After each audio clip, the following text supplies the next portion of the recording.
Hey, everybody. Welcome to the Agency Side Podcast. I'm your host, Justin Levinson, and I'm here today with Josh Golsen, who is the owner of Part 4, which is a really exciting creative agency. We were just actually speaking before the call started, and there's some exciting awards that Josh just recently found about that Part 4 won recently. So yeah, let's get right into it. Josh, maybe just for our listeners, you can tell us about what you guys are doing, and then maybe hit us with those exciting awards that just popped up. Sure. No, thanks for having me. Part Four is a full service creative agency based in Los Angeles. We're a boutique agency, so we are small but mighty. But we're focused on entertainment across the board, whether it be theatrical, streaming, or really any form of entertainment. So we create, digital and social campaigns for some pretty awesome entertainment properties out there. And Yeah. oh, Oh, sorry. sorry, go ahead. No, and we just found out this morning we won a couple awards, some shorty awards for our work on the X-Men 97 campaign, which won a couple Clios as well in the last cycle. So we're really excited about that. That's really cool. Congrats on that, Josh. Awesome. Thank you. Yeah. So how did you get into this business? I was looking at your profile a little bit. I saw you've been at Avatar Labs and a few other places in the past. How what's sort of your intro into this space, and how did you end up being an agency owner? I never envisioned myself being an agency owner. I have always been interested in entertainment. And growing up, that is just what I wanted to do. Originally, I wanted to be an animator, like a old school 2D hand drawn Disney animator. And growing up, I guess at some point in time when it became time to kind of get serious about what do I want to do with my life, I decided to kind of forego my art ambitions and get a business degree. So I wound up at Indiana University, just kind of studying business. I loved marketing at the time, but I was still interested in Hollywood and decided I'm going to, move out to California after I graduated and give it a go. So I initially was working in the more the production and development side of the industry. So kind of, choosing the projects that end up becoming TV shows and movies and getting those into production, casting them, getting the scripts perfect, ready, everything ready to shoot. I did that for a while. And, I found out just kind of going through the process at the end of the day, that wasn't for me for a lot of different factors. And I found myself at a crossroads in my career where I was like, what do I want to do next? And I kind of thought back to that marketing kind of experience that I had. And I was like, maybe there's a way to kind of combine these two passions together and see if I like it. As it turned out, I had a really good friend, a neighbor who was working at Avatar Labs at the time. They had an opening for someone to come in and oversee a few projects while one of their employees was out on maternity leave. And so I ended up doing that for a summer and I just fell in love with it and I loved it. And I stayed with the company. So a 3 month temporary gig turned into a 8 year stint at the company. Was it a big culture shock from going from Indiana to LA? Did that feel like a big change to you, or was it pretty seamless? I think it was, for the most part, fairly seamless. I had spent a little bit of time out here growing up. My father had done business out here, so he was constantly taking trips. I got to come out here with him a little bit here and there. And so I've, was a little bit familiar with California. Cool. How was the decision when you went to start on your own? How did that come to be? Imagine that was a nerve-wracking experience when you first start your own business. And how did that all happen? I think you described it perfectly. It was a process that took me a couple of years to really bring to life. And, I've had the pleasure of working with some great people in this industry across the board, within the companies I've worked for and on the clients. And, around the time that part four started, I kind of was looking at the industry as a whole and I saw a shift happening. I'll call it, social 2.0. But when, in our industry, kind of previous to that, the digital media, more like website executions, games, apps, that was really the focal point of interactive marketing. And I saw social as a whole new platform for not just marketing, but content creation. A lot of the entertainment at the time was pretty much putting movie posters, trailers, some cut downs up on social, and that was social content. But, it's a way to really directly engage with your audience and directly talk to them and reach them. And not only that, but extend these brands and extend these stories on different canvases. And I saw that possibility and that excited me. And so part four was really geared towards that. And kind of that's where we stand today, Yeah. many years later. Yeah, definitely. And so what was like your first hire? So it just started out with you in the beginning? Were you sort of like a one man army, or did you sort of have like a plan of how you were going to scale things out?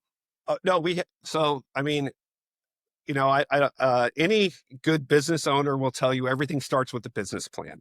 So, there's not only just a dream, but a lot of stuff on paper. You're looking at different possibilities, what you think is going to happen, what maybe will happen, what probably won't happen, and all these different things. And you're trying to figure out, well, what is actually going to happen. And so you're trying to set up for that. So when the company started, we had a small core team to kind of get us going. One of the things that we did, which I think was super helpful to us in our early days, was a lot of the people coming into part four, all had a lot of experience in various forms of the entertainment industry or marketing.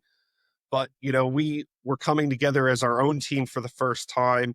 And for the first couple months of really being in existence, while we were taking on a few projects, we kind of were really more in training.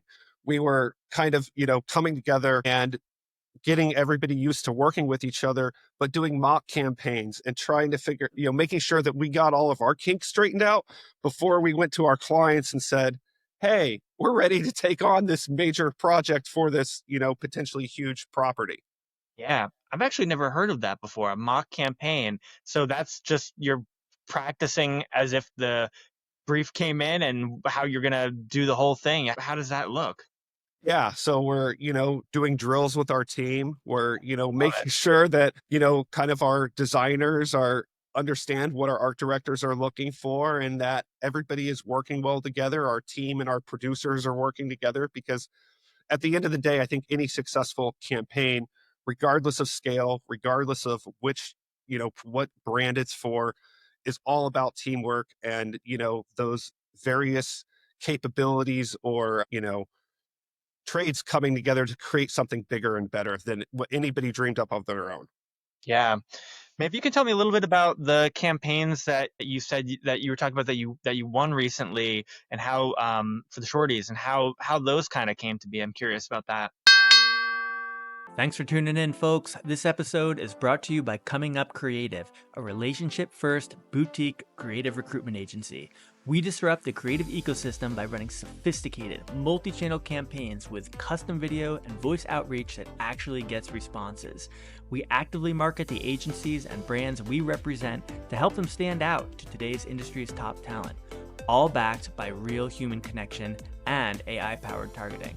If you're ready for a modern recruitment approach, visit www.comingupllc.com and get started today. Sure. So X-Men 97, if you are familiar with the show, it is a direct sequel from X-Men the animated series from the 90s. Personally, that was one of my favorite cartoons as a young kid growing up. Watched it every day after school. And so it was an absolute dream project to work on. I think looking at the campaign, it was really about kind of bringing audiences back to that time. We live in this world now where on social, like things trend in and out so quickly, and we see all these kind of, I want to say, nostalgic kind of trends that are like, oh, today we're all about the 90s or it's all about the 2000s or whatever it be. We happen to be living in a very 90s centric, hype period at that time. And so we ran with that for the campaign. I mean, everything to every level and every detail was about bringing that 90s nostalgia or that idea of, pan and scan television, Saturday morning cartoons, breakfast cereal, all these things that we kind of associate with, cartoons and animation and making, bringing audiences or adults feel like, hey, you can still have that, you can relive that and have, your Saturday morning cartoons now as an adult with X-Men 97. So We really looked back at the whole show, like everything about it. We looked back at all the old TV spots they were doing, all the old advertisements. So that really inspired like all of the work we did. So, like some of the series we created for social, which were really fun, were like character intros inspired by the old series, where we would like put the text up on the screen, motion graphics, we would have our narrator, call out the name of the character, and then we would kind of show clip, but it was really reminiscent of those spots at the time, if you remember what I'm talking about. Yeah. One of the pieces that really caught on for that campaign was to kind of announce the titles of all the episodes. We did it as a mock TV guide cover. So, I don't know if a lot of people listening may not even know what a TV guide is anymore, but, but, Remember. so, and that caught on. It got picked up by a lot of the digital outlets and a lot of the geek kind of news outlets. So that was really exciting for us. And, everybody seemed to be digging the campaign. Yeah, that's sweet. Did you go back and watch some old episodes too to relive it a little bit? Of course. One of the things we did was, as part of the campaign, was to make sure that everybody had a chance to get caught up because it had been a while, and not everybody may remember every detail. Was we created a Instagram account that literally is a grid that showcases the whole, like the recaps the entire series. So all the seasons of the original, and then we build on that by adding the new show to it as well. So it lives to this Awesome. day. That's so cool. So when you got the award, is there, I forget, is there a ceremony for the shorties or do you just get that virtually? There is a ceremony. It's in New York. It happened last night. We were not there in person, but we get to celebrate it today with the rest of the world on the internet. So we're very excited Okay. about that. Yeah. That's awesome. Um, what are some of the plans that you guys have for the future? Like, do you have any sort of like big goals for the company? I think in terms of big goals, I think, let me think about that one for a second. You guys sort of like the lean. Do you guys have you guys sort of have a boutique kind of approach? Do you ever see it like becoming any bigger or moving into any other different sort of parts of the ad space? I think, okay. The best way to answer that is, in the last few years, I feel like the industry has been through a lot just from what the world has been going through. And, it's definitely changed, what has been happening with our company. It's really what we've really done is focus in on like the social aspects of it since then. During the times of the pandemic, when a lot of things were taken away from us, we weren't having in person experiences. A lot of this became more and more important in terms of reaching our audience, or it was the only way we could at the time. And I think when you look at just the way culture is shifting and the way society is today, social networks, platforms, the digital space is just essential in every walk of life. So we've really doubled down on that. We believe that is only going further into the future. And so our goals really aligned with continuing to figure out how we can be different and stand out and make these entertainment properties exciting, on social.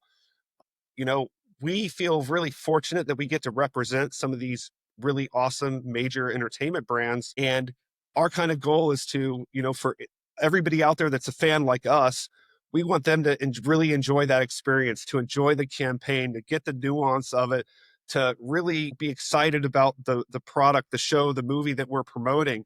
So really our goal is to be as authentic as possible and to do things that maybe a lot of other agencies aren't doing in the space.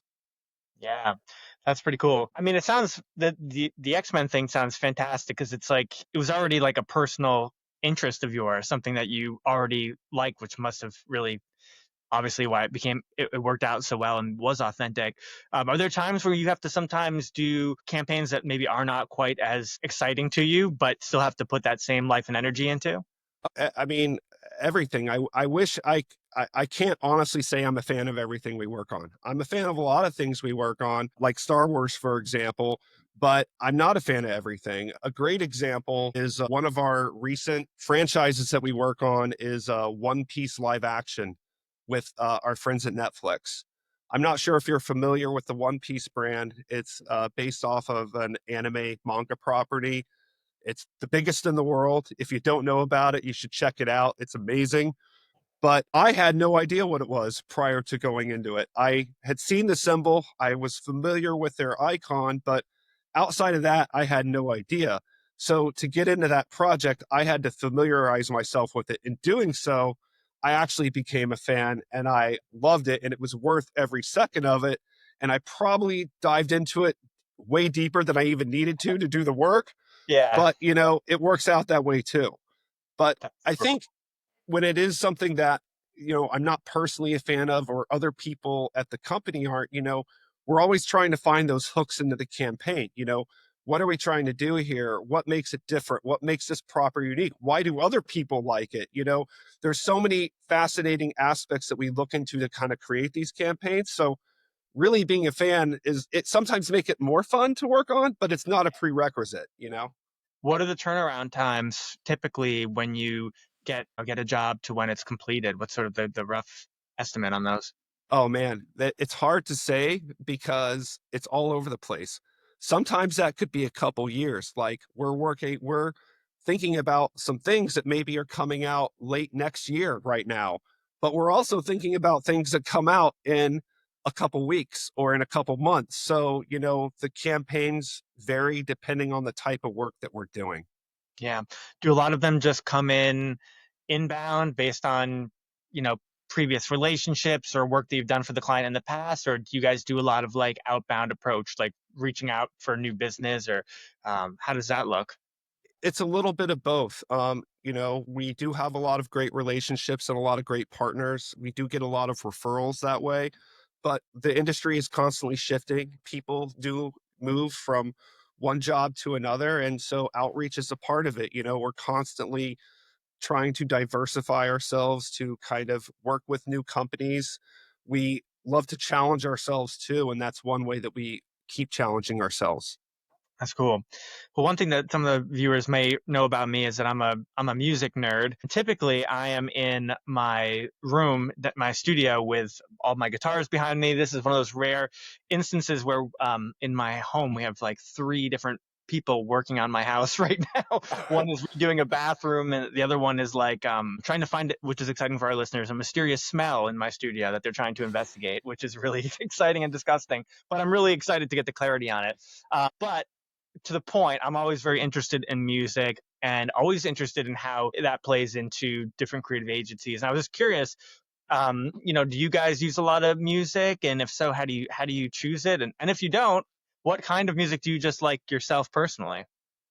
Well, I am definitely a music fan as well. You can't see it behind me, but there's a room over there that also has a lot of guitars and things like that in it. Which hopefully smells better than mine does. I don't know what yours smells like, but I'm going to hope so,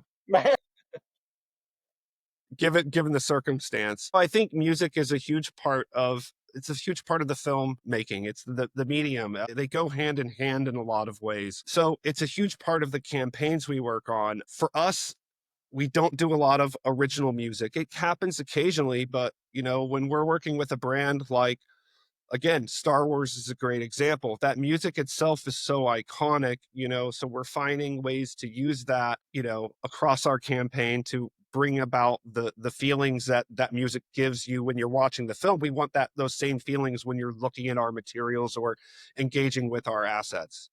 Yeah. When you're doing that, where do you typically find it? If you're looking for like the exact Star Wars music for the Star Wars campaign, how does that, where do you go?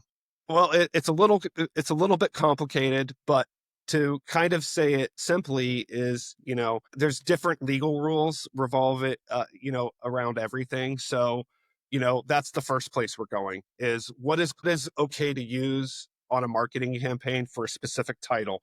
Yeah. It could be some music library, it could be a specific song or a soundtrack, it could be a score, it could be pieces of it, or it just depends. So that's the first place we go, and then beyond that, we're looking at approved music libraries, that our different clients offer, if Yeah. that makes sense. Yeah, because a lot of the studios they have their own built-in catalog that they want you to choose something from as well. Have you ever done Exact. have you ever done any custom stuff for any projects or ever had anything like that? We have. We've done custom music for some of our projects. We've done some for some of our games, some of our original video content. It, like I said, it's not something that comes up for us as much, but when it's needed for the project, it's something we Yeah, that's pretty cool. I'm always just curious how that works. What kind of music do you like personally? Like what you listen to in your office?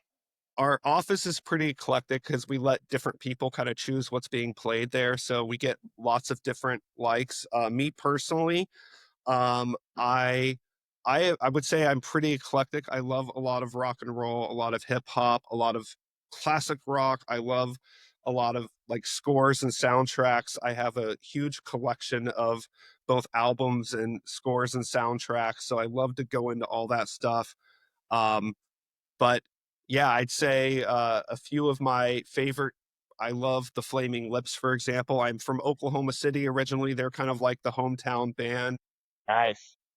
Gorillaz is the best concert I've ever seen in my life, or at least one of them. I mean, there's a few that are up there, but just that experience and them seeing them do their thing live and how they could bring that to life was just really incredible.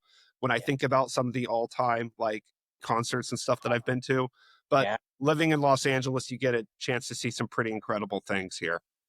Yeah. So you guys work as a team in office? Do some people work remotely, or how's that typically set up? We used to be 100% in office prior to the pandemic, and now we're hybrid.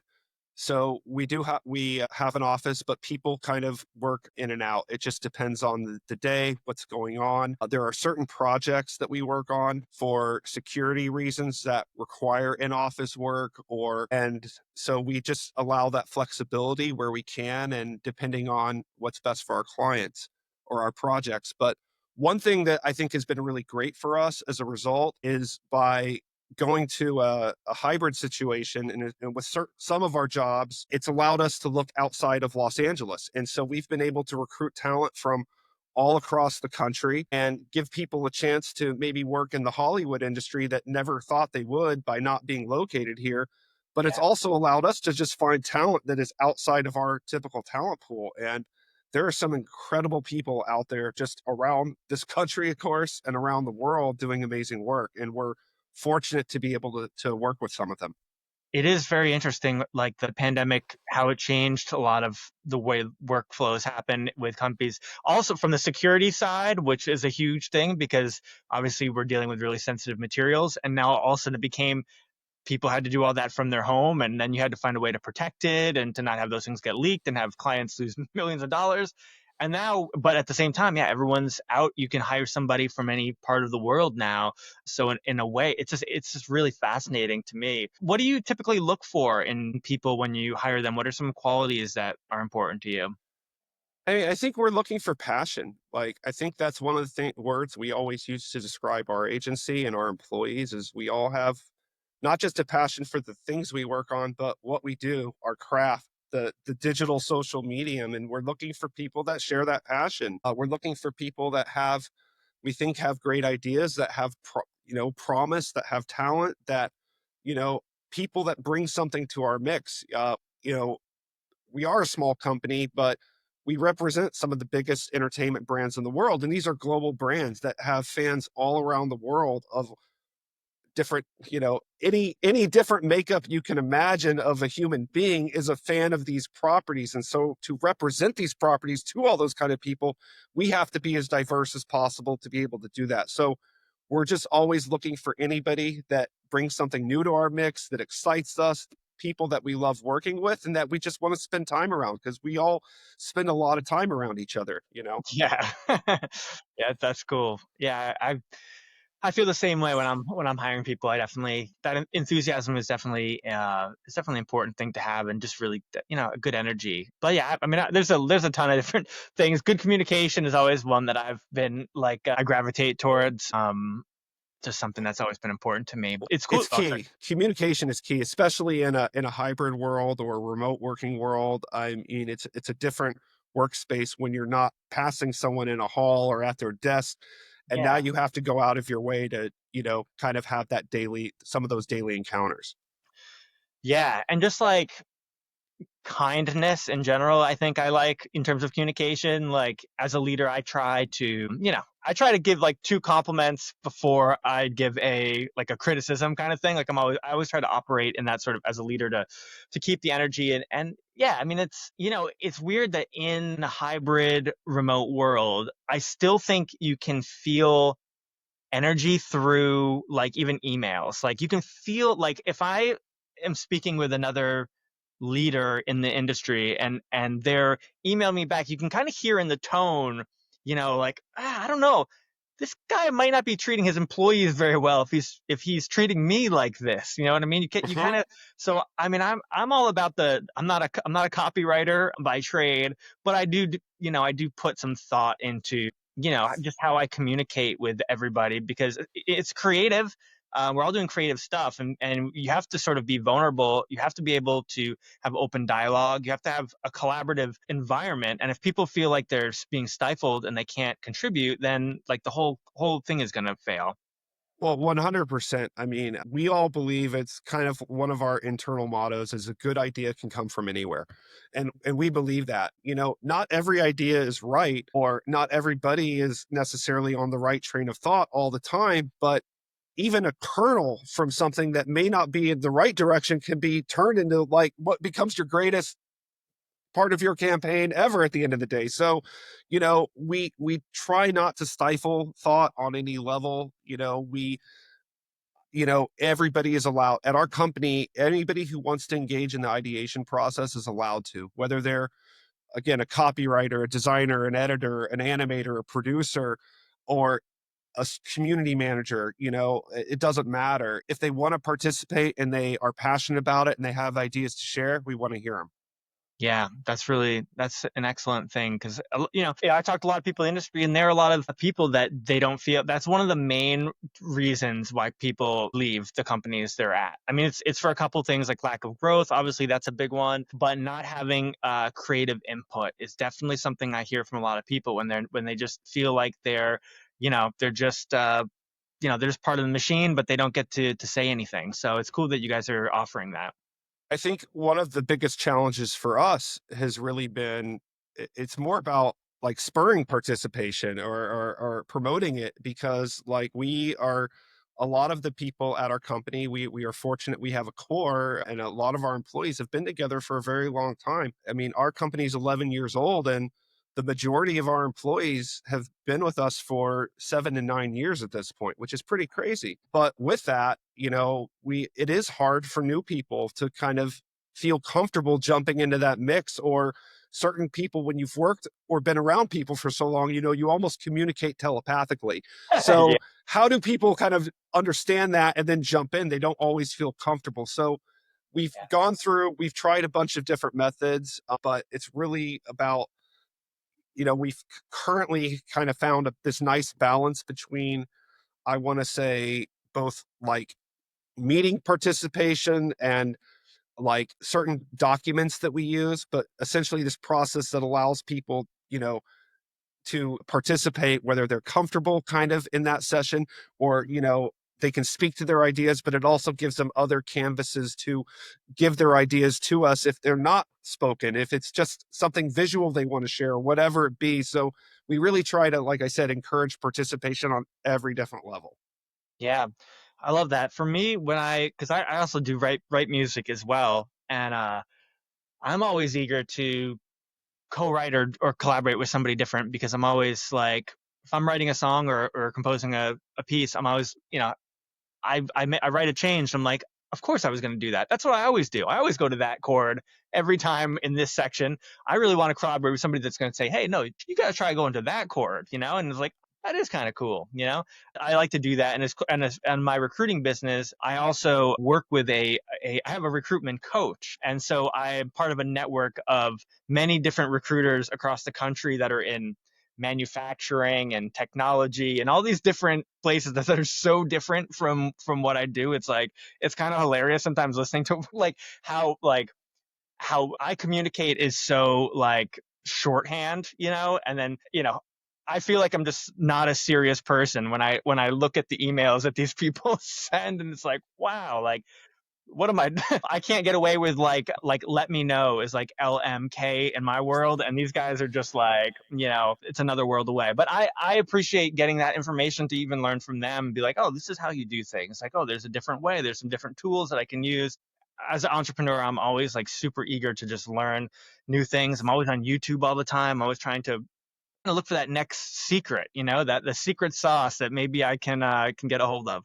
Well, I think it's like, I mean, art is art, like in different medium, whether it's music, whether it's marketing, whether it's, filmmaking, etc. As music, you're drawing from all your inspirations to create something new and with your own flair, of course. And that's what we do in marketing as well. We're looking at things that inspire us or things that we think are great and saying, well, no, we can do that better, or we can do it like this. Let's add now our personal touch. And you mix in this brand, whatever it is that we're working with, and now you have something completely new and fresh. Does that make Yeah. sense? Yeah, I mean, I think before I even got into the creative agency industry, I didn't even realize how much art and thought is put into all these things, and how creative it actually is, and also like how it is so hard to tell a story in such a short amount of time. Like that might be like the most difficult thing on the planet is to communicate something in a short, in a tiny bit. And garner somebody's interest. It's pretty fascinating. It is, but I guess that's the world we live in today.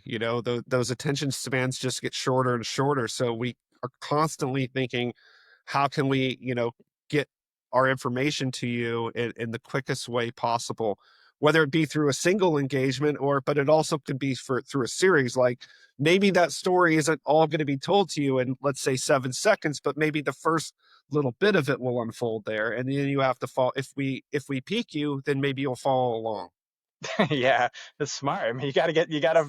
I wonder if there'll ever be a complete a turning point when we start having longer form advertisements that we pay attention to again, or if it's just going to keep shrinking until it's like bite size. Well, I think it's, that's interesting to think about, but I think it's really just about, size will always vary in terms of advertisements, but it's all about engagement to me. I think the way that you advertise to people today is obviously very different. At one point, it was very passive. Look at this billboard. Look at this sign. Look at this commercial. But Yeah. to me, I saw this was many, many years ago, but I saw like, and I think I agree with this, but it was this article talking about what they felt was the most engaging and best use of digital marketing, period. And you know what their example was? What's that? Fantasy football. Think about that. You have this platform that is built for you to engage with the season the whole time Yep. throughout the weeks. It's not just like, oh, I've watched this ad for an NFL game, but no, I'm actively participating and I am coming back for more and more and more. And, I think if you kind of take some of those principles and apply them to other things, it's interesting to think about like what a campaign could be, today or tomorrow versus, what it was, a long time ago. Yeah. No, that's an interesting way to think about it. I had a conversation with I had just said something in conversation with my 5-year-old, 6-year-old daughter about being off the grid. I don't remember how I said it in conversation. She's like, "Dad, what's off the grid?" And I'm like, "Oh, that's like when you like go out into the woods and you sort of like take, you don't have technology with you, and you walk away from everything and you just like you live off the land and you unplug." I don't know why I just thought of that, but it's kind of funny because she was like, "I don't want to do that." She's into like the YouTube and all the content creators and all that stuff. And are you in the game of the influencer space at all? Is that Oh tying into yeah. what you're doing? Yeah, I mean, it's essential in the world in the work that we do, and especially in the social space. But I think it's just another example of how everything is different today. Like the whole, I want to say like the whole society's like definition of celebrity is different today than it was 10 years ago or 15, 50 years ago, whatever it be. It's not just actors, rock stars or other musicians, etc., but creators, influencers are a part of that mix now. Like everybody has a platform, whether it be on social, on YouTube, or whatever, however it is they choose to get their content out there. And so there are massive communities, there are micro communities, and it's kind of this nice balance of everything. And we want to, it's important today because, your kids, again, are looking up to certain influencers the way that, like, I looked at Harrison Ford as a kid Yeah. or something like that. So to effectively do our job and to reach, not your kids per se, but just Yeah. people in general, we have to speak to them on their level and through the means that they like to be communicated with. Yeah. Yeah, definitely. I sometimes I struggle with, I guess maybe just being like an aging millennial. Sometimes I struggle with that a little bit, and like sometimes I look at it and be like, "Wow, this is rubbish." Back in my day, it was David Letterman. He was the guy. You know what I mean? Or like whatever the stuff I used to watch when I was a kid, or But it is serious, and it's like it's what the kids are into. And everybody, I guess everybody is. It's not just the kids, and there's a big opportunity there. And brands have a huge opportunity there as well, and they don't want to miss it. Well, YouTube is, I believe it's the largest video distribution platform in the world, straight up, regardless of length of content. So it is a huge platform for us. We do a lot of work in YouTube or on YouTube with some of the brands that we work with in addition to other major social platforms and digital platforms, etc. So it's not everything we do is that 7-second piece of content, but we are creating I want to say more short form content there, or looking at ways to reintroduce brands or introduce brands to new people, but Yeah. using old content. So like using a library of like I'll just use my example of Star Wars here. There's a huge library of content between live action and animation stuff, but we can use that as a basis and kind of use that to make new content that allows new people to get into the brand and learn about it and then start just, exploring on their own. Yeah, I love that. It keeps that alive, keeps and reusing that content. Yeah, Eh, it's really cool what you guys are doing with X-Men, that same sort of idea. Awesome.